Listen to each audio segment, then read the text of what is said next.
And it's my great privilege to introduce Professor Marjorie Shapiro from Berkeley. She is the chair of the physics department at Berkeley, and she also does her research in high-energy physics at Lawrence Berkeley Laboratory and Fermilab and CERN. And today she's going to tell us more about the latest trends in high-energy physics and its unique requirement in terms of computing. So here is Professor Marjorie Shapiro. Thanks. Thanks. Thanks very much. I really am pleased to be here, and I'd like to thank Jay and Matt for inviting me. I feel a little presumptuous giving a talk that has anything to do with computing here. And about the only thing I can say in my defense is that in the old days, particle physics really was one of the drivers for high-performance computing. I'm afraid that really isn't true anymore. So I'm actually hoping that during the Q&A, I'll learn some stuff from you where you can say, why the hell are you doing it this way? There are much better ways that we could show you how to do the computing that we want to do. So the title of my talk is Supersymmetry, Extra Dimensions, and the Origin of Mass, Exploring the Nature of the Universe Using PetaScale Data Analysis. And what I really want to do today is I want to spend some time explaining to you why those of us who are working at the Large Hadron Collider are so excited about the possibilities for the next few years, what we might see, and what the relevance is to problems of interest to anybody who cares about science. And then, since this is Google, I really have to say something about computing, so I'll try and emphasize some of the aspects of our experiment that make it challenging from the computing point of view. In particular, the fact that we have very high data rates in an online environment, and that we collect very large quantities of data that's going to be looked at by people all over the world. So this is a small enough room. Please, if you have questions, just yell it out in the middle. I'm much happier giving an interactive talk than having you guys just sit there like sticks. So don't feel embarrassed about interrupting me in the middle. Okay. So let me just start by talking about something that really isn't particle physics, but is becoming more and more in common with particle physics, and that's astrophysics. When I was a graduate student, particle physics and astrophysics were totally separate fields. They had almost nothing to do with each other. And in fact, those of us who were doing particle physics used to laugh about astrophysicists because we always said that the uncertainties there were in the exponent. And in the old days, that's really the way it worked. And one of the amazing things is that's changed so much in the past 10 or 15 years. At this point, you can really use the universe as a laboratory, and there are lots of amazing experiments out there that are trying to understand about the fundamental forces and the nature of matter by doing experiments where they use the universe as a laboratory. It's an era of very high precision astrophysics observations with very large amounts of data and very precise measurements. There's lots of discussion about what the systematic uncertainties are. And you can see the quality of some of this data by these images that really look back into early time and tell you what the universe looked like. So why is that relevant for this talk? Well, I wanted to point out that things happen in the other direction as well. We can use the universe as a laboratory to tell us about interactions that are important on Earth, but we can also use the laboratory to tell us about things that matter in terms of the universe. And when I talk about laboratory, that really can have a bunch of different meanings. There are a number of non-accelerator experiments. For example, at the top here, I've shown an image from Super which is an underground experiment that uses water Cherenkov detectors to look at neutrinos. And at the bottom, I've shown an experiment from just down the road at SLAC that looks at matter-antimatter asymmetries using the Babar detector. So both accelerator and non-accelerator-based experiments can really tell us a lot of things that are important for the fundamental interactions that matter for the universe. Now, in fact, if you want to describe the universe, you need to describe it in terms of the fundamental forces and interactions and the fundamental particles. And it turns out which of the relevant forces and interactions are a function of what time in the universe you're talking about. The reason for that is the universe has undergone a number of phase transitions. So the particles that are relevant depend on what the temperature of the universe is, which depends on what the age of the universe is. So if you're talking about the very early universe, you have to talk about superstrings. Go a little bit later, and a little bit later means 10 to the minus 35 seconds, so it's still pretty early. That's called the grand unified era. Then there was a period of inflation, followed by a period which is where the particles that we know now begin to form, the electroweak era. It's in this electroweak era where particles gain their masses. And then, as you can see, you go on to longer periods of time where galaxy formation begins and the universe as we know it is. So if we want to have a theory of cosmology that goes as far back to the beginning as possible, we need to understand the particle physics that goes into it, because that's what's going to determine whether we can model the evolution of the universe. And in particular, this electroweak era is one that's extremely important for the experiments that I'm going to talk about today. And it's possible, by doing precise measurements, we can also learn something about the grand unified era as well. Okay.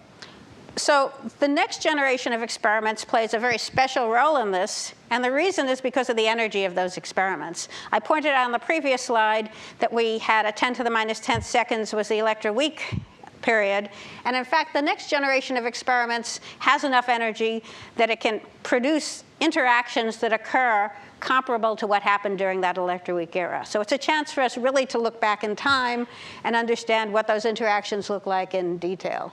So the higher energy reproduces the conditions of the early universe, and in particular, by looking at our theories, we know something has to happen at these energies. If you look at the models that we have now of how particle physics works, if you assume that there's nothing except the particles we've already seen, it turns out that the equations that govern them, that give us very good predictions for what's happening, start to break down once you get to high energy. And in fact, they break down so badly that they produce infinities. They produce cross-sections or measurements predicting rates that are unphysical. So we all know something else has to come into the theory that's going to cancel that breakdown. In what's called the standard model, the description of particle physics that we know now, there's a single extra particle called the Higgs boson that gets rid of those infinities and makes the theory well-behaved all the way back to the beginning of the universe. We don't know that that's the right theory, but independent of whether that one is right or not, something has to happen when we get to the TeV energy scale, because if nothing happened, then our equations would break down. And so at the very least, we have to find that our predictions aren't going to work at those energies. So in fact, there are lots of theories that explain what happens at the TeV energy scale. But theories are great. The real question is, can you confront them with data? And can you tell which ones are correct or not? So the real goal of this next generation of accelerator experiments is to try and distinguish between the many possible models of high-energy collisions that are relevant for the early universe and decide which ones are correct and which ones are beautiful but really are only fantasies. So what are the things we might find when we look at these high-energy collisions? Well, within the standard model, the mass of all particles is actually not just a God-given thing. It's something that's generated dynamically, and it's generated by the interaction of a specific particle with all the other particles. That specific particle is called the Higgs, and it's the absorption and radiation of these Higgses that give all of our other particles their mass. So if that model is correct, we ought to be able to see that Higgs boson, and in fact, it's predicted to have a mass in the range that would be accessible by these new experiments. The second thing we might find is a new symmetry of nature. There's a model called supersymmetry where every particle we know about has a partner, and those partners we haven't seen because they're too heavy. One of the interesting things about this theory is not only would it give us employment for the next 30 years for particle physicists because we have a whole raft of new particles to measure, it also would explain something that's really important to the astrophysicists. Astrophysicists always talk about dark matter.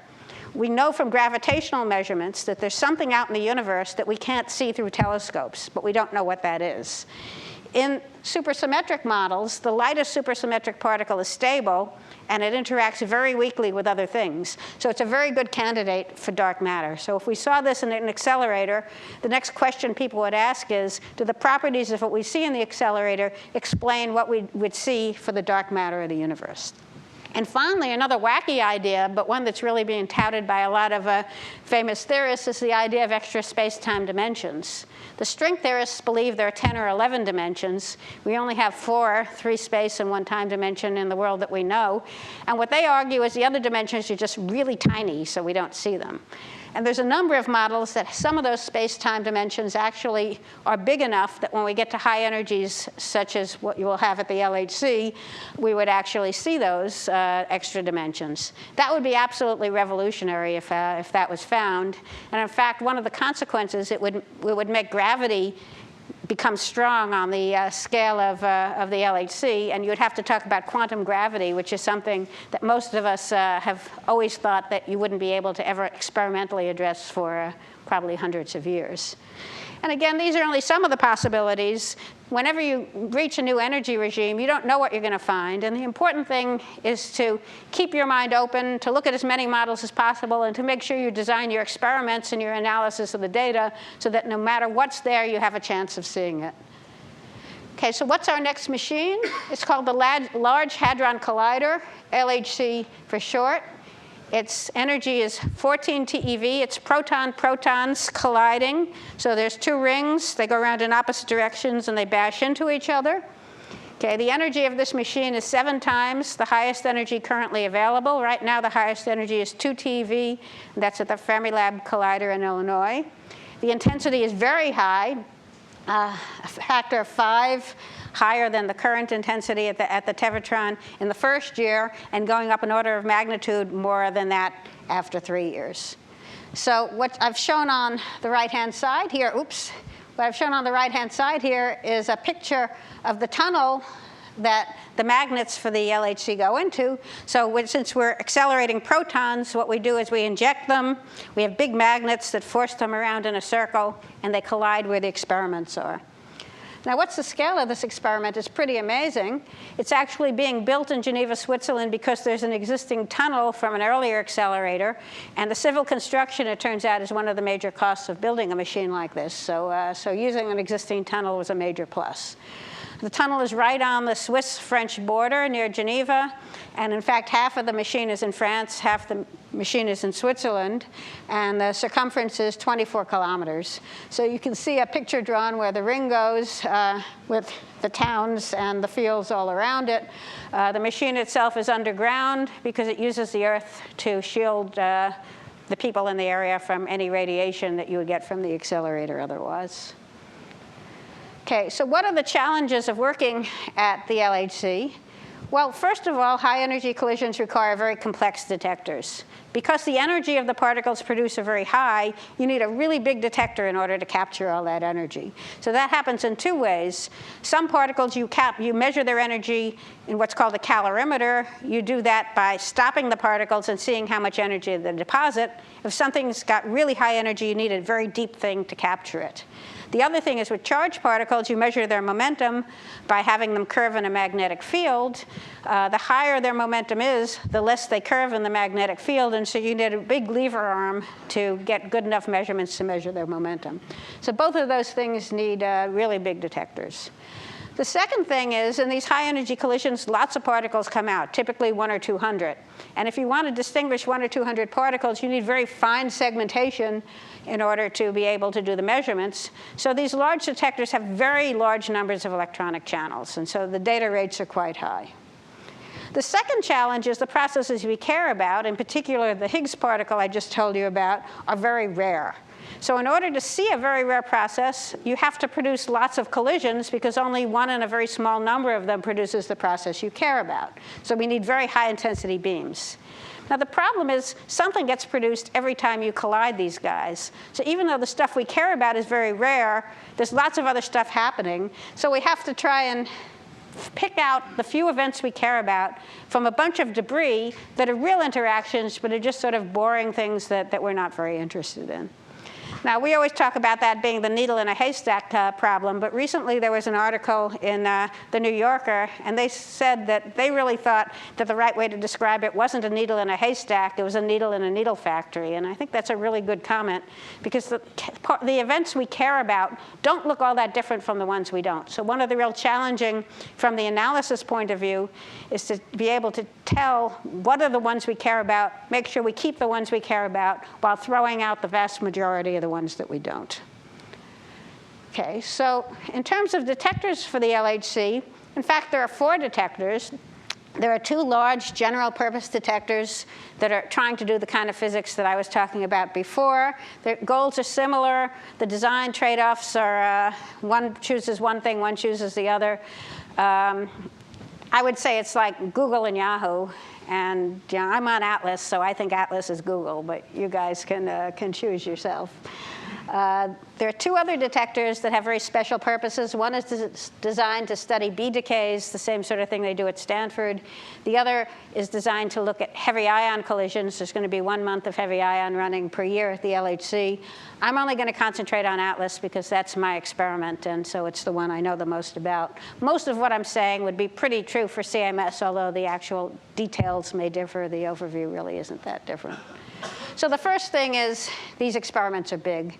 So on the left-hand side, what I've done is I've taken a drawing of the Atlas detector, which I'll tell you a little bit more about later, and I've superimposed it on a drawing of the 5-story office building where we have our offices at CERN. And so that sets the sense of scale. It's a 5-story tall detector, so it's pretty phenomenally large compared to the detectors we've known in the past. It's also way underground, and so the pieces are built on the surface. They're brought down in a shaft and are assembled here, and that assembly process is in the middle right now. And in fact, if you go to the Atlas webpage, I don't have to give you the address, you can just Google it. You'll find we have a webcam in the collision hall, and you can watch in real time what's happening as the experiment is being put together. Okay.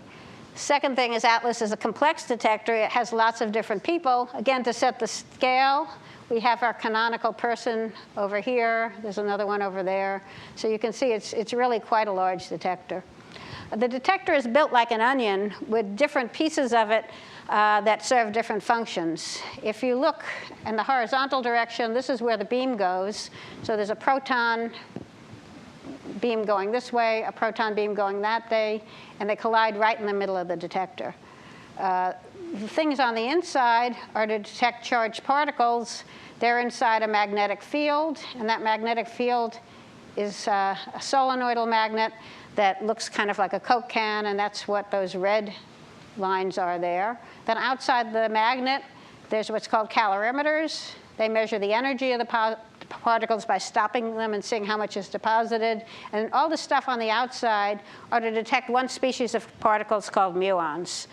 Muons are kind of like electrons, only heavier.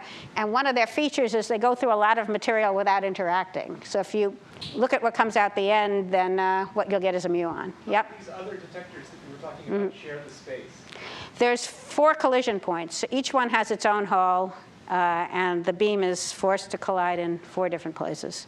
In fact, one of them at least runs at a different time because it's only heavy ions, but these are just too massive to move in and out. So each one is separately built on the beam line.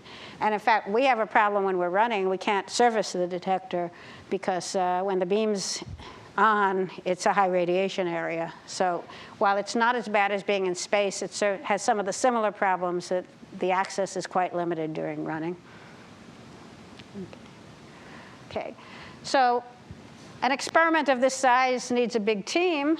And what's shown on the right is a picture that was taken at one of our collaboration meetings of people in our office building who are members of the experiment.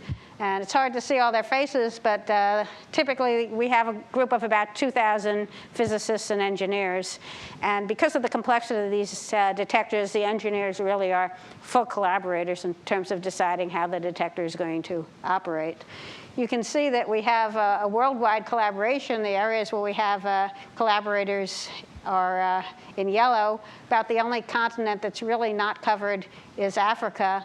And we don't do too well in South Asia because India is on the CMS experiment, not on Atlas. But it's a real challenge to find a meeting time that works for everyone. It's pretty much impossible. And unfortunately, the poor Japanese tend to get screwed because you can find a time that works for the US and for Europe, but doesn't work for Asia at the same time. Okay, so how does this experiment work? Well, as I said, we have this detector, and what we do is record the particles that are produced in the collision. We record the time, the location, the momentum, the energy, and the charge of the particles. And this onion of detectors allows us to tell the properties of those particles in terms of those things. And we infer the characteristics of the interaction from those properties. We use highly specialized custom electronics and data acquisition systems. That's a sort of messy picture on the left of what the data acquisition system looks like in one of our test beams. And on the right are pictures of some of the custom electronics we use. And almost all of our electronics is custom ASICs that are designed by engineers and are produced solely for us, just because they need to be very fast, they need to be very radiation hard, and they don't really have too many industry applications. We do use the semiconductor industry for doing our production runs of the electronics and for some of our detector elements. So we work with the same companies that produce chips for computers, although we send them our own masks and designs for how to produce that electronics. Okay, so here's a schematic view of how the detection works. Right at the middle again is where the collision occurs. After that, we have a bunch of what are called tracking detectors. Energy is deposited through ionization, and that's detected on individual elements in that detector. The charged particles curve because this thing here is a magnetic field, and so they curve in that magnetic field. After they exit the tracking detectors, they enter what's called the calorimeter, and that calorimeter is divided into a front section that's optimized for finding photons and electrons, a back segment that's optimized for finding charged particles that aren't photons and electrons. Those are called hadrons. And then this big section on the back for looking for neutrinos. There are some particles that don't interact at all. Neutrinos have such a small interaction rate that they escape without us seeing them. We can infer their existence because when we look at the energy in the event, we see an imbalance. So if we see a big bunch of energy on one side with nothing recoiling against it, that tells us something must have escaped without being measured. And so, in fact, we also have sensitivity to the neutrinos by saying it's minus whatever else we didn't find. Now, that, of course, makes an assumption. You can't tell a neutrino from another non-interacting particle, and that's an issue for models like supersymmetry, which also have heavier non-interacting particles. The signature for us would look the same. Okay. So one of the issues that we have that's different from what you guys have is that we have to work in real time. The collisions of the LHC happen every 25 nanoseconds, and there's no way that you can record every 25 nanoseconds. And even if you could, you wouldn't be able to handle the amount of data that's produced. Something happens every crossing, so you can't say, well, I'm only going to record when something happens. What happens may not be very interesting, but something always happens. So what we need to do is we need to find some way of deciding what the interesting events are in real time and selecting those events and throwing out all the others. So that's what our trigger system does. Now, because it has to work at high rate, and because the decisions are difficult, we divide the trigger system into 3 levels. The reason is that the first level has to take the full rate of the LHC every 25 nanoseconds. So it has to accept every event, look at it very, very quickly, and say yes or no, I think this might be interesting. Okay, that's done with special purpose hardware. Now, you might say, how can you make a decision in 25 nanoseconds? We don't. We have a very long pipeline. So we keep all of the event in memory while we're deciding, and the length of the pipeline tells us how many events we can pass through the system while we're making the decision. But in the end, yep. About how much data are we talking about for one event? I'll show you that in a few minutes. It's big because there's lots of channels. But I should comment that even here, as part of the readout, we do zero suppression because there's so many channels in the detector that if we read every one out, we'd have a real problem even after the trigger. So I'll show the rates in a couple of minutes. Okay, then the second level trigger, unlike the specialized electronics of the first level, is just PC-based. It's running fast algorithms, but it's standard C++ code. The thing that makes it special is the fact that it still doesn't see the whole event. What it does is it looks at everything in a road, sort of a wedge around each of the trigger objects from the first level trigger, and it tries to make a fast decision based on the other information in that road. And finally, in the third level, which is also PC-based, you build the whole event, you see the whole event, and you can make more complicated decisions where you basically have everything about the event in order to decide. And you can correlate information. I see this on this side of the detector, that on that side of the detector. So the rates are The level 1 trigger takes the 40 megahertz from the machine, accepts 100 kilohertz. Level 2 takes that 100 kilohertz, accepts 3 kilohertz. Level 3 has an accept rate of about 200 hertz, and that 200 hertz is actually cached on disk, then written to magnetic tape for archiving, and is sent offline for further processing. Okay, so just to show you this in more detail, schematically in the level 1 trigger, the kind of information you can use is you can say, do I have a muon? If I have a bunch of hits in the muon system that line up to form a stub or a track, that would be called a trigger. There's a magnetic field here, so you can make a momentum cut by saying it has to bend less than a certain amount, because the more it bends, the lower the momentum. And we have a calorimeter trigger that looks for clumps of energy in contiguous cells and gives you a trigger based on that. There are additional triggers that do things like, say, take 1 every 10,000 event. That's called a PetaScale trigger, is the 1 out of 10,000. If you just say take 1 over 10,000 events with no other requirement, we call that a minimum bias trigger. So by taking these loose additional triggers without a lot of requirements, we can try and understand what kind of bias we're taking in the data that we collect by comparing it to an unbiased sample. Now, of course, if something's very rare, you'll never see it in the unbiased sample. So in fact, what we do is with all of these triggers, we build them up by having pre-scaled 1 every n events at low momentum. So you take 1 every 100 events at 6 JeV, 1 every 10 events at 10 JeV, and every event above 20 JeV. That way, you can use the lower energy pre-scaled events to understand the efficiency for the higher energy. Okay, so then you take these triggers from level 1. We typically run with a menu of on order 50 or 60 different triggers in parallel, because unlike an astrophysics experiment where you point the telescope somewhere else and that's that guy's data, we all take our data together and we divide up the bandwidth in the online trigger so that everybody's triggers are mixed together while they're being taken. That makes you less sensitive to systematics, and it also means if the machine breaks, you don't have somebody who has no data at all. Everyone suffers the pain at the same time. And for rare processes, it means that you get them for the whole time. So we take the data here. We have data that's added to the DAQ system that says what triggered and what were the characteristics of those triggers, and you pass it on to the level 2 region of interest trigger. And again, that looks at slices around each of those trigger objects, and it can ask more complicated questions. So for example, for this muon, it can look in the tracking detector and say, did I find a track? We don't have a level 1 track trigger because at the moment, we don't have a hardware processor that can quickly enough look for patterns of hits to find tracks. A lot of people are talking about the possibility of adding a track trigger as an upgrade to the experiment. It would really help our capabilities, but it's hard to have one that works with a high enough bandwidth for what we need at the LHC. Okay, then the level 3 trigger puts together the whole event. Instead of just these regions of interest, it has everything. And the code we run in level 3 looks pretty much like the code we run offline, but with looser selections. Selections that are less sensitive to whether we have the final alignment, whether we've calibrated our detector perfectly. But there's a lot of movement of code that gets developed in the offline and gets moved into the level 3 trigger once it's proved to be robust.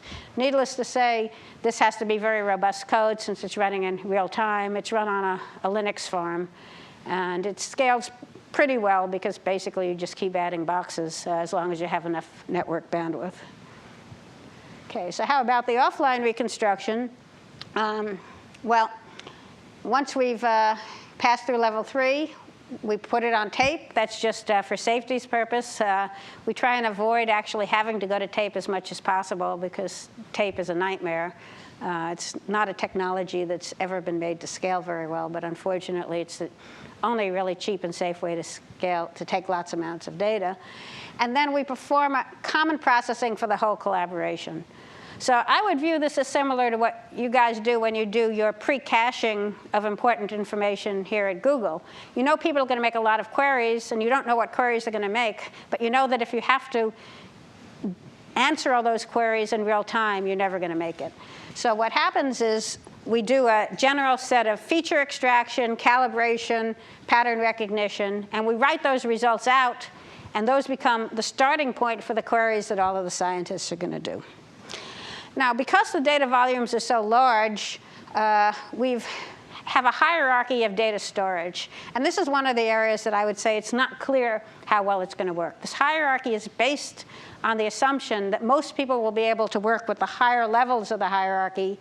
Very few people are going to have to go back to the earlier stages, because we just can't afford to handle every collaborator going back and redoing all of the raw data. We don't have the CPU, we don't have the bandwidth. So the raw data, which we call byte stream because it's just a bunch of ones and zeros, are archived raw data.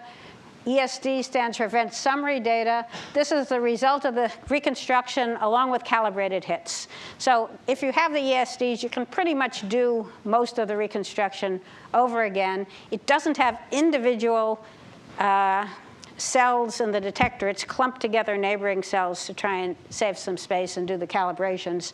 But it's pretty close to raw data plus all the results of the reconstruction.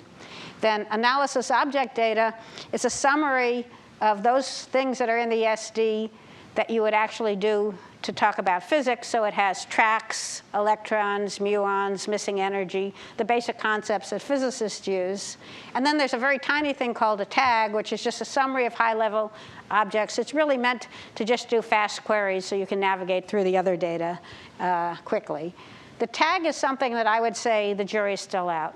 We don't understand how useful it's going to be. The idea behind the tag is you can say, give me all the events with 3 electrons and missing ET more than 20, and then when you navigate through the data, you don't have to look at the events that don't meet the query. Unfortunately, the main issue for us is getting the files that hold those data delivered to the user. And so these kind of queries are very effective if the fraction of events you're keeping is small compared to 1 event per file, but how useful it actually is when you have, on average, more than 1 event per file isn't so clear. So I would say it's an open question how useful the tags are going to be. Okay, so here's the answer to Matt's question about sizes. Our raw data is 1.6 megabytes per event. So these are big events, lots of channels. And that's just stored as packed byte streams with 32 bits per channel and an identifier that's usually 32 bits that gives you the channel number since we suppress zeros. The ESDs are about half a megabyte. And these are target sizes. I should say right now we're close to a factor of 2 off on the ESD size. And it's a big issue because we don't have enough disk space if we don't get that factor of 2 down. And it's going to cause real problems if we have to go back to tape to read them. AOD is 100 kilobytes, and the tags are about 1 kilobyte. We have lots of simulated data because the only way you can understand a complicated detector like this is by simulating it. And the simulated data is a bit bigger because we keep the truth information as well as the reconstructed information. The time for reconstruction in some units that at least to me are random are 15K, 51, 12K seconds per event. And significantly larger for the simulation. And again, we operate about 200 days a year, and the event rate after the trigger is 200 hertz.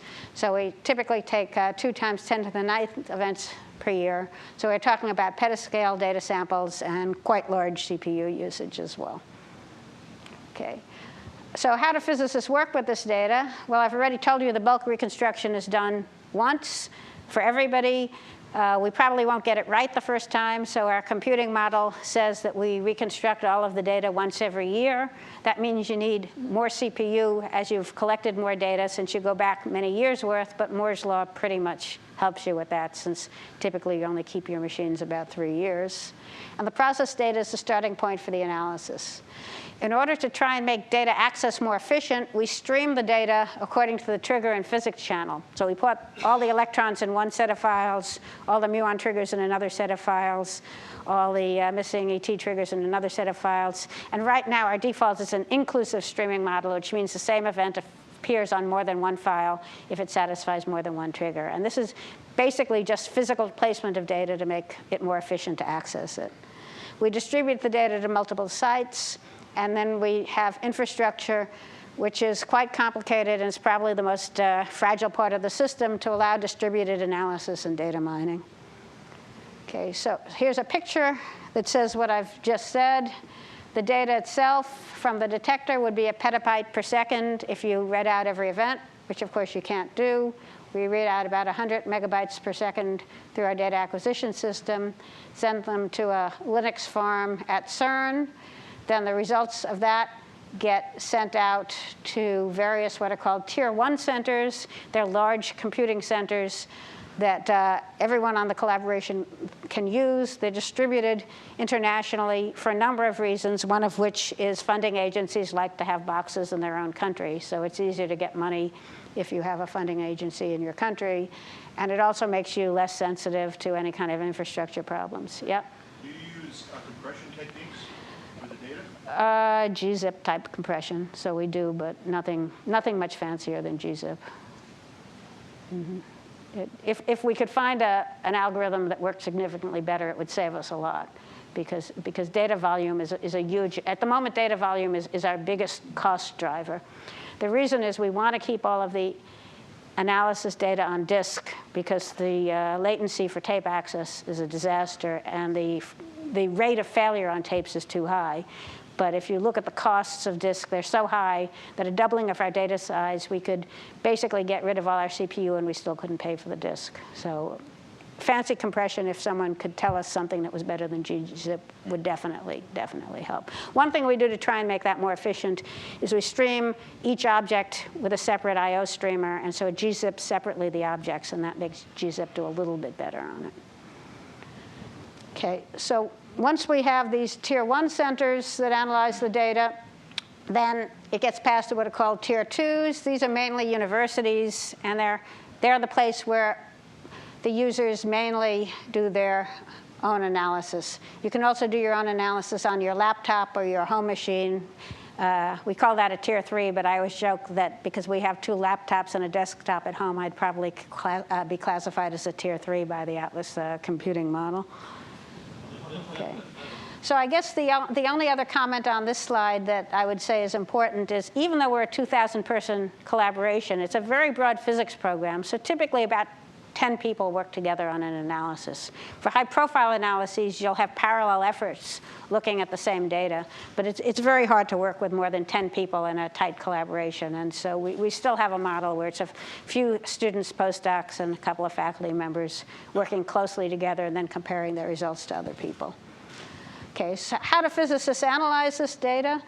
Well, in spite of the fact that I've shown you a lot of event pictures, event visualization really isn't a primary way of doing analysis. So the main thing it's used for is debugging. If you find that your pattern recognition isn't working, looking at an event picture and being able to interactively run the pattern recognition might help you understand why it isn't working well. But almost no analysis is done by viewing single events. Typically what we do is we do statistical analyses on ensembles of events, and we compare the observed rate for a given process to what the combination of theory and detector simulation predicts that rate should be. We search for deviations from the prediction, and then the characteristics of those deviations tell us if there are hints of new physics. So for example, this happens to be a simulation of a model called Technicolor that has particles with well-defined masses in it. And so what's shown here in yellow is what you would get in a model that didn't have Technicolor. And these various white peaks show for different masses of what the technoparticle looks like, what you might see in your detector. So what you're looking for is this excess over the standard model signal. And so it points out the fact, first of all, that simulation is very important, because that defines the baseline of what you expect to see. And it also says that we're going to have to do statistical analyses, and we're going to have to do fits. I didn't show a fit on this, but you're going to have to ask, how many events do I have above that peak? And that's going to involve techniques where we try and fit for shape of the background and subtract the signal. Okay, so some comments on the software. The lifetime of the experiment is 10 or 20 years. That's longer than most OSs last. So we have to ask ourselves, how do we keep our software robust with such a long lifetime? And the answer is we just have to plan for change. It's not going to be possible to keep a given version. It's also longer than the term of many developers. So there's a premium for having the code maintainable, documented, and accessible to others. So in that sense, we're closer to industry than most academics are, because we can't deal with one graduate student typing in the corner and no one else knows how to run the code. It just isn't a model that scales to an experiment this side. The code is shared by several thousand people, so robustness and documentation is key. We use CVS for code management. We have a homegrown system for configuration management on top of that, which I would say is marginally satisfactory, but I don't know anyone who has a good system for configuration management. I know there are some commercial products, but they don't necessarily scale, and they tend to be very expensive. So we basically have something that's built on makefiles and scripts that runs in conjunction with CVS. We do releases with major and minor release versions and bug fixes to the releases, so all of that's pretty familiar to all of you. Okay. The use patterns are likely to change with time, so we need flexible code.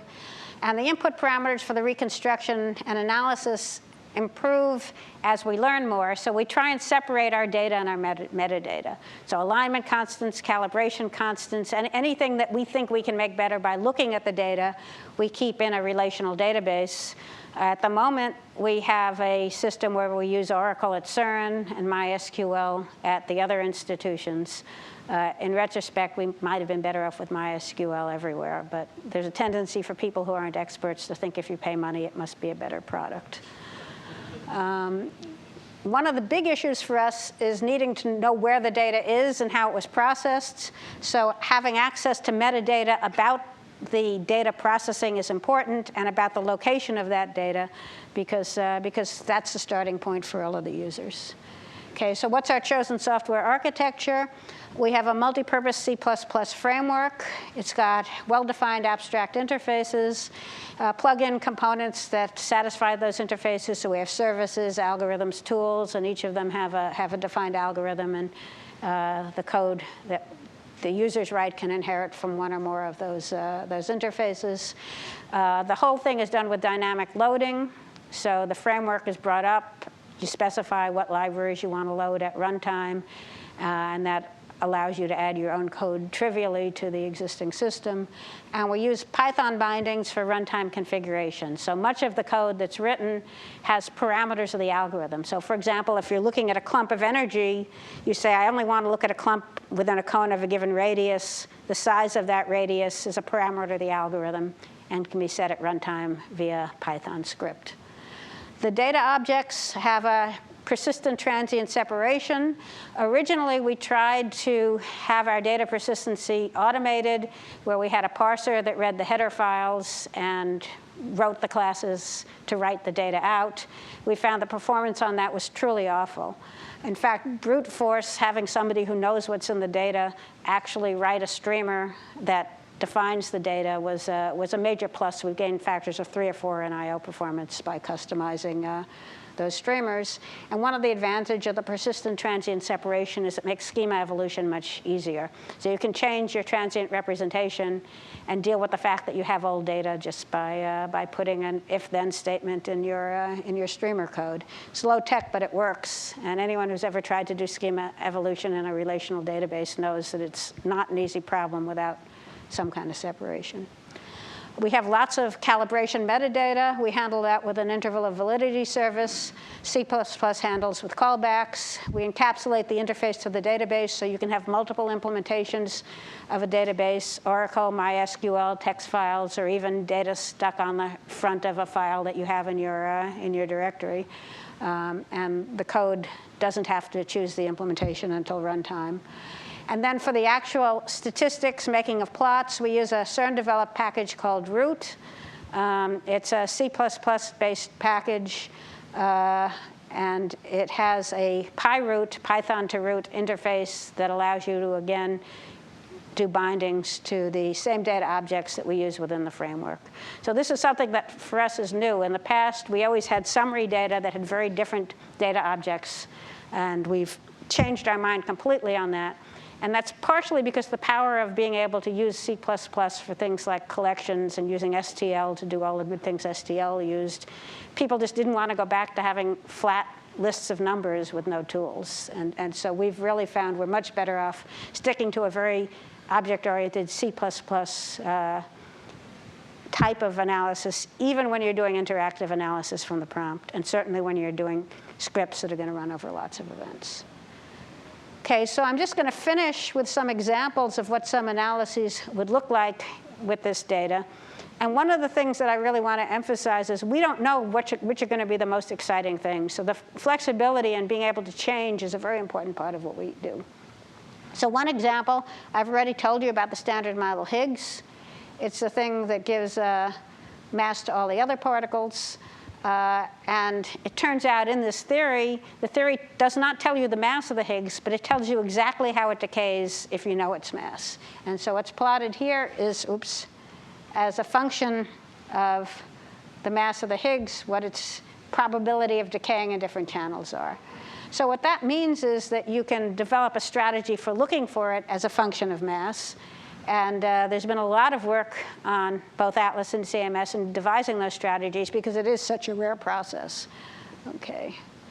So here's some examples from our technical design report of how one searches for the Higgs and some of the difficulties one should highlight. So if the Higgs is light, it turns out it likes to decay to photons, not all that often. It only does it 1 out of 1,000 times. But photons, it turns out, you can identify cleanly and measure their energy very well. So even though it's a low rate, it's easier to see in this channel than a lot of other channels. Now, easy is a relative word. If you look at this histogram here, that little blip is the Higgs. That straight line is the background from real photons in other events. So again, this isn't a case where you can look at an event picture and say, there's my Higgs. You have to do a very careful statistical analysis. And it's a case where you really care about your calibration. Suppose as a function of time, your energy calibration changes, then this peak would get wider. And given how small this peak is compared to the background, if it got wider, it would disappear pretty fast. So this is an example of why we really have to be able to remake the metadata, make sure that as we improve our calibrations, we can reprocess the data multiple times.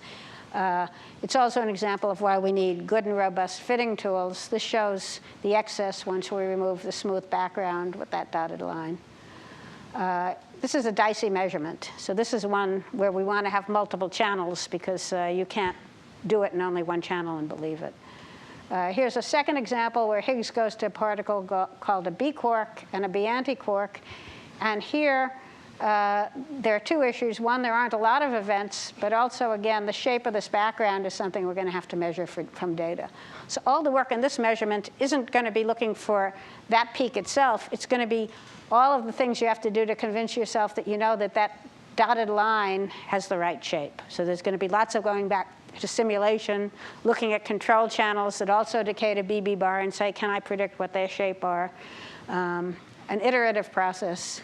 This is a reasonably easy one. Higgs goes to ZZ.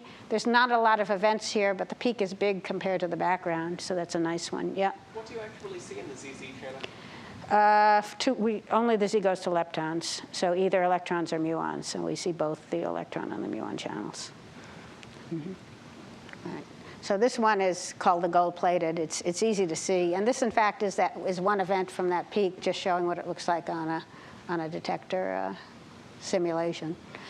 So I think one of the things I want to emphasize here is that if you ask, how do you do this analysis, it ain't SQL queries. The way physicists do analysis isn't sitting there and looking in a relational database. It really is coding mathematical formulas with complicated objects with the relationships between them. Is this a photon or an electron? Where is it in the detector, and do I need to do some kind of shimming of the calibration?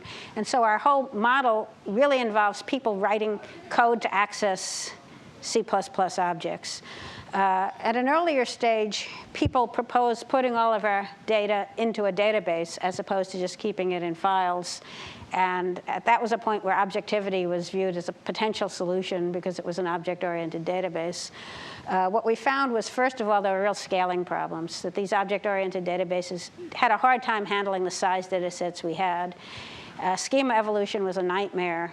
as it always is in databases. And once you're using C++, the advantages of having a database over having a bunch of files where you said these files have all the electrons, these files have all the muons, really was not apparent. So we've pretty much gotten to the mode where we say metadata goes into a relational database, data goes into C++ objects that we try and read as fast as we possibly can and try to navigate to as fast as we can.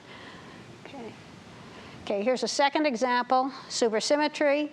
In supersymmetry, every particle has a known partner. So fermions, which are spin 1/2 particles, have spin 0 partners.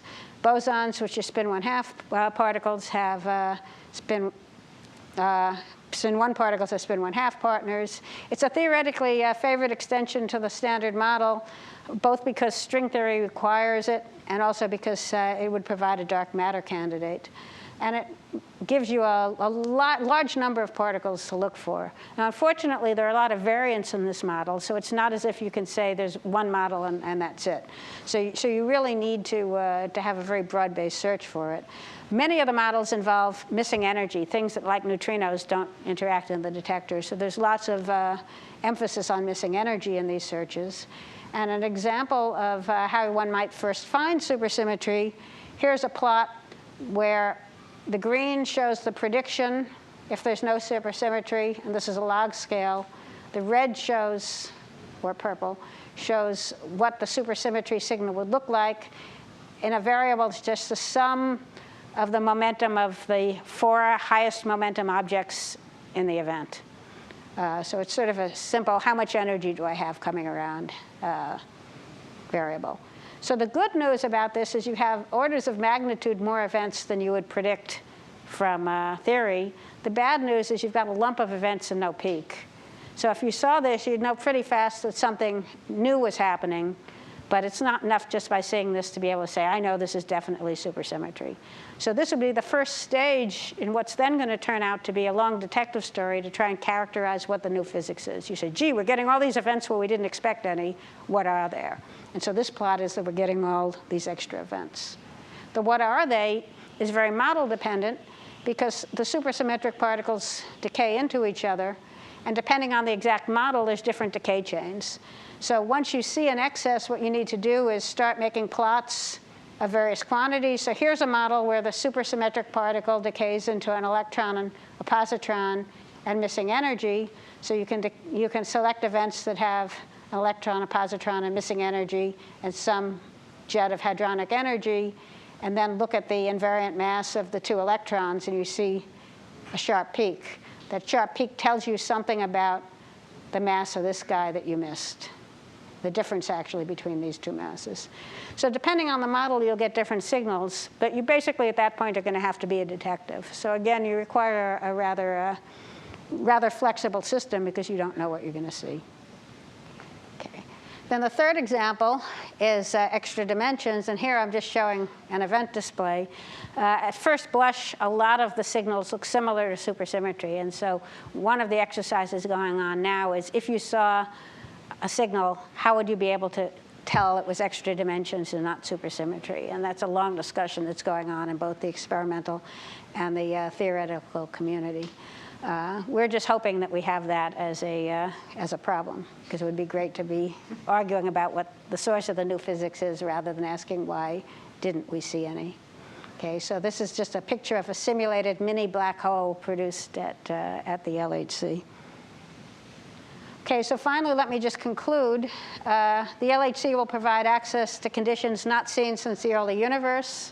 Analysis of LHC data has the potential to change how we view the world, but the LHC analyses require finesse and care, substantial computing resources, and I haven't talked much about it here, but there's also, of course, sociological challenges when you have 2,000 collaborators, all of whom feel they have ownership of the data. And you have to understand how to decide. The collaboration as a whole says, yes, we've measured something in that kind of an environment. So turn on next summer, and I hope you guys will all be reading in the Chronicle about exciting things happening once we turn on. And that's it.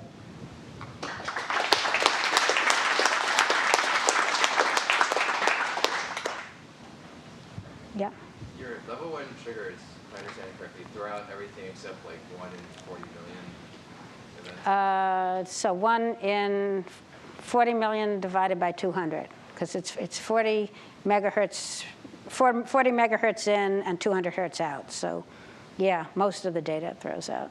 How can you be sure that you're not throwing out? It's a big question. So fortunately, the machine will turn on at lower intensity. So at the very beginning, when the machine turns on with lower intensity, we can write 200 hertz still, so we can keep more events. But even there, we're going to have to do a lot of triggering. So one of the ideas with these pre-scale triggers is if you say, let's take every 10,000th event, even if we don't know anything, just randomly. You can look at those random events and try and say, is there anything we don't understand there? But it's always a problem, and it's particularly bad at the LHC because there's such a big gap in energy. When the tevatron turned on, there was only about a factor of 2.5 difference in energy between the tevatron and the machine below. And so it wasn't so hard to extrapolate at least the known science. The tevatron, the LHC is a factor 7 difference. So the question of how well you can extrapolate the uninteresting physics is a big one. But the one thing that saves us a little bit is almost all the exciting physics involves very high mass scales. And when things that are very massive decay, they tend to produce things with lots of energy. So most of the triggers say, keep things that have lots of energy, throw out things. If the two protons just sort of go past each other and tickle each other, most of the energy just goes down the beam pipe. If you're looking out here, you see a few tweaks. You don't see very much. So that's the basic idea of the triggers. But it's always a problem. Yeah. So the Higgs exists, and its mass is around a few hundred GeV. Why haven't they seen it in the Because protons are composite particles. They're made of quarks. If you ask how likely are you to get a collision of a quark and the proton and the one going the other way with enough energy to produce a Higgs, it's small. And also, the Higgs production rate itself is small. In principle, with enough time, the tevatron could see the Higgs. And in fact, people who aren't on LHC experiments are really busting their tails to try and do as much analysis as possible of the data, because there is a chance they might be able to see it at the tevatron. It depends critically on what the mass is. If it's at the lower range of what's possible, they might see it. Yeah. Is the data that you have suitable for some sort of frequency extracting transform, like a Fourier transform? So some analyses, yes. It's very dependent on the kind of analysis that you're doing. So there's some analyses where you might do a frequency measurement. The data, in terms of a general technique, no, because what you want to do is you want to take all of these data and you want to extract features that correspond to known particles. So you want to look for trajectories. You want to look for clumps of energy. So it tends to be a first stage pattern recognition that's feature extraction. Either look for a bunch of hits that are consistent with coming from a curved line, or a bunch of hits that are coming from a clump of energy. And then refining comes in doing some kind of a fit to those hits to get the best measurement of the curvature, or calibrating the clump of energy to get the best estimate of what the deposited energy was. So some of the higher level analyses, you can use a Fourier analysis as part of it. Yeah. So you said, now talk about you use zero suppression. Now I assume that there's always some background noise on these detectors, right? Right. You have to have That's some right. squelch threshold? That's right. That's right. So you have some threshold that's usually set at some number of sigma above the noise level. And it's very detector dependent on what you do. So for example, a pixel detector, the pixels are basically, it's a piece of silicon that's etched into little rectangles, and the rectangles are 50 microns by 500 microns, so there's a zillion of them. Those you have to have very low noise per channel and set the threshold high enough that you only read out 10 to the minus fifth channels if it's only noise, because otherwise you're swamped by data. On the other hand, the calorimeter, it turns out the calorimeter integrates for a long time, and so it sees the previous crossing. And there they keep the threshold low enough that they do, in fact, read out all the channels, because they use it to correct for any underflow from or overflow from the previous crossing. Yeah. A couple of questions. First is, what is the policy regarding sharing the data with the public? So is the code available for The code is available, but the data isn't. So all of the code is available from LXR. But the data itself is not available unless you're a member of the collaboration. For publication. Yeah. And then second thing is that you mentioned you use gzip, but that's kind of like a generic compressor. So could you, if you have like the data structure public, so could people find a more specific way, even though? Sure. Send me email, mdshapiro@lbl.gov, and I'll port you at our data. If you can come up with a better compression algorithm, we would be thrilled. I'll get him and then you. Yeah. So is a detector cryogenically cooled? Parts of it are. So the calorimeter is at liquid argon energy, so that's cryogenically cooled. The tracking detector is only kept at moderate temperatures, so like minus 10 degrees, just to keep the electronics cool. The accelerator itself is at liquid helium temperatures. That's superconducting. What is liquid helium? Yeah. Yeah, the accelerator is liquid helium because it's the superconducting magnets. And one further question. Wouldn't they get a natural Higgs generation from cosmic ray interaction in the upper atmosphere? The rate's very, very low. There's not enough. If you just wouldn't get enough events to be able to see it. Yeah. With regard to data compression, it would seem that for any particular experimenter and any particular experiment, most of the data would be noise. And so from his point of view, he would benefit from a lossy compression. That's right. And in fact, there is lossy compression in some objects. So one of the advantages, even though it's a pain to have handwritten converters for each object, is that you can do lossy compression and you can do byte. You can basically, you're not limited to 32 bits per floating point. So there are parts of the detector where we are doing lossy compression and nonlinear lossy compression to take into account the dynamic range, because some of the electronics itself is nonlinear. So, and the other thing, in terms of most of the information being noise, different analyses care about different parts of the detector. So by having separate I/O streams for each type of object and just access on demand, even if you open a file, you only read objects of the type that you care about. At the moment, we don't have good ways of selecting events, but I think it's clear that the next step is also going to be to use some kind of a fast query to say, I want events 1, 37, 53, and 48 on this file, and then only read those events as a starting point, because the I/O performance is just not going to be acceptable if you only do things generically. Yeah. Can you say something about how you handle failure and data corruption? Yeah, failure and data corruption is a big problem. So it's handling it during the reconstruction is not so bad, because the reconstruction is happening on one site with professionals monitoring the system. The log files are parsed, and not only for core dumps, but also for signaling of severe errors, assuming that the code developers signal severe errors. And so that one can handle pretty well, and you can just say this file is not going to be included because it hasn't been processed properly, and reprocess it.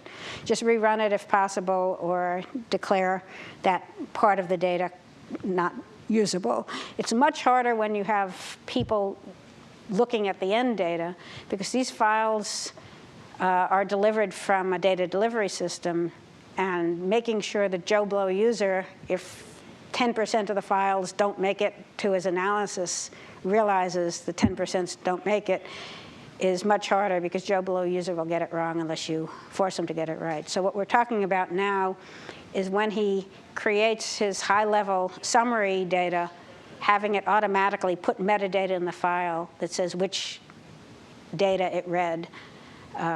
And that, I think, handles everything except core dumps, where he gets a file that only had some fraction of the input file read. So you still depend on the user to deal with code that just drops out in core dumps. It's missing files that are the real issue. Yeah. So is the reason that you don't make the data available to the public because of proprietary interest in the data, or is it just because it's too expensive to do that data? Yeah. And could it be possible to make a small amount of the data available? So there's a little bit of both. So I think making all of the data accessible would be a huge problem in terms of data volume, and the cost of the servers would be big. Making a small amount available is something that's been talked about, and in fact, I think the collaboration would be quite interested in, because there's been lots of discussion about using it as a tool for teaching, in colleges and high schools. Part of the problem is that although our system is fairly well documented for someone who's on the experiment, it's not really adequate for a random user. But I think it would be an interesting project if somebody wanted to spend, say, 6 months in figuring out how to make 1% of the data or a selected set of data available to the public to use. If somebody wanted to develop that compression algorithm that you want, it would be helpful to have. Right. I think there would be no problem giving some amount of data for those kind of purposes. It would have to be approved by the collaboration because it is proprietary. But I think the main thing they want to prevent is people writing science papers before they do. They don't want to see a paper on finding the Higgs before the collaboration's decided it's found it. Now, this is a sociological issue. If you look at astrophysics collaborations, all the data is published, and in fact, NASA requires the data to be made available publicly, and it's quite normal for non-collaborators to write papers analyzing data that they've glommed off the web. So it's a culture thing, and it may change with time depending on what the funding agencies require. Yeah. The solution to that is to to corrupt the data. Seriously. You add noise, or particularly bad noise, okay, to the data, and then you can hand it to somebody who's just playing with compression algorithms. He's not going to be able to publish. Well, and someone playing with compression algorithms, you can give data that's non-controversial also. But this idea of corrupting the data, actually, it's something that we talk about for another reason. One of the problems when you do these analyses is there's this tendency to see what you want in the data. And so we're having lots of discussions about how do you do blinded analysis, where the people doing the analysis don't really get to know what the answer is until they do it. It turns out it's pretty easy to do blinded analysis if you know what it is that you're measuring right from the beginning. It's very hard to do blind analysis when you have no idea what you're looking for. So it's a continuing discussion, but we haven't found a good way to do overall blinding, although I think some analyses, in particular analyses where you're doing precision measurements of a quantity, there will be some attempt to blind the data by putting a random offset in that only, that depends on a random number that only one person in the experiment knows. Right. Mm-hmm. So Higgs decay channel, there are so many of them out there. And do you vary your trigger online to? We do all the triggers in parallel. So what we do is we divide up the bandwidth, and it's one of the biggest issues in the experiment is making sure you're in on the discussions for how the bandwidth gets divided, because that's what determines the physics. You have to be there fighting for your physics in the bandwidth. Yeah. So you had engineers building your machines. Did you have software engineers building your code? We do have software engineers, but not nearly enough. And this is partially a problem with funding agencies. It's much more difficult to get funding agencies to pay for software engineers than to pay for hardware engineers. We probably on Atlas have on order 25 or 30 software engineers, and we ought to have more like 150. The exception to that, I only counted the offline. It's fairly accepted that data acquisition systems need software professionals because everyone understands that real-time systems are hard. There's a tendency for funding agencies still to think anybody can write software, and it's only been in the last decade that they've even asked software projects to present. We have meetings every year of the Department of Energy, who funds us, where you're supposed to present your progress, cost, budget, schedule. It's only been in the last 10 years that software has been included in those meetings. Now, as painful as those meetings are, it's a major step forward because it's their first recognition that the software is an important part of the engineering as the hardware. Mm-hmm. Yeah. When the system is running, how much power will it consume? I don't know the answer to that, but it's quite large. And in fact, one of the reasons we only run 200 days a year is CERN has an arrangement with the French power companies that they turn off during the winter Because unlike the US, where air conditioning is the major thing, so slack turns off in the summer, in France, people have electric heat, so winter is when power rates go up. And so CERN has an arrangement when the power grid gets to a certain utilization, they have to shut off, and in exchange for that, they get better power rates. Are you able to harness any of the energy that you create with all your? No, we use a lot more than we give out, unfortunately. How difficult is your simulation problem, and how confident are you? The simulation problem is very difficult, and there are two parts of that. There's one which is called the event generation, and so that's when you try and model the underlying physics. And there, the issue is we don't really know the underlying physics very well. So typically, there are 4 or 5 packages that are all supposed to be giving us the same physics answer. When we run all of them and look at differences between them to get some sense of how well is the calculation under control. And then they have parameters that you can vary to try and see how much it changes. The second thing, which is the detector simulation, that depends on how well you can model the underlying physics of particles going through matter. There's a program called GEONT 4 that was developed at CERN, which is what we use as the underlying engine for doing the simulation. It's been well tested in a lot of regions. It doesn't do so well at very, very low energies or at very, very high. Well, very, very high energies, it's hard to test because you don't have anything to compare to. And very low energies, it turns out, it's just a very difficult problem. But the same code is being used by some radiation physicists designing treatment plans for patients, and I'd worry a lot more for them than I would for us. But it's a hard problem, and the GEONT simulation has gone through many revisions, and there are discrepancies with the data in some cases. Yeah. In terms of radiation, is there some kind of activation going on? Yes. Is equipment? The equipment does become activated, yes. Yes, and I don't know what the rules will be at CERN, but at Fermilab, after they turn off the machine, you have to wait 15 minutes before you can go in because it's mostly short activation stuff. And then they have to do a survey with a Geiger counter before anyone's allowed to work. My guess is at CERN, it will be longer. The magnets themselves that on the machine will be highly activated. And so if the machine's ever decommissioned, they will have to be treated as radioactive waste and disposed of like any other radioactive waste.